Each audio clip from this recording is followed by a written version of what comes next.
暫時就已經係順利起碼啦。先講下啱啱第2場3分贏獎，其實呢匹馬喺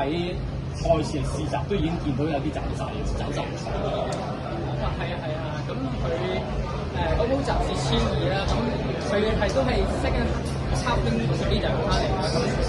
出面都好舒服，咁之前嗰個就個感覺好好啦，咁佢都好 fresh 啦而家呢個波路，佢本身因為跑開160米，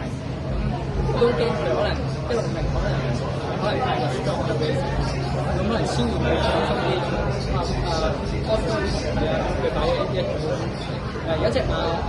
有個靚檔啦，加埋本身呢個有個 pass 嘅角色，所以已經算係贏得好輕鬆。原來今場嘅步速算唔算對佢有啲利？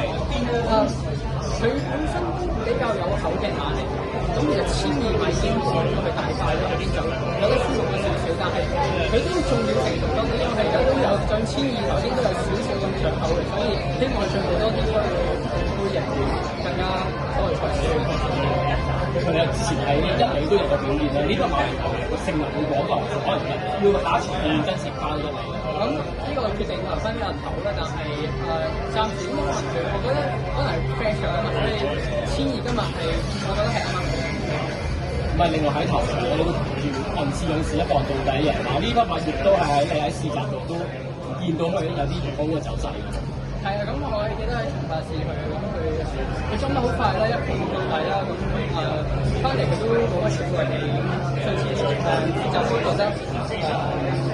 都會覺得佢有信心嘅，加埋今日cut try 嗰個3檔啦，咁其實直上開始個形勢都好靚。點解你喺上季尾都已經係成績非常之好嘅，接喺今季都有個好好嘅開始啦。多謝師傅嘅支持啦，有實力馬相當希望嚟緊會爭取多啲有實力嘅賽。再一次講，恭喜晒你啊 ，Frankie，繼續贏，繼續贏，相信你。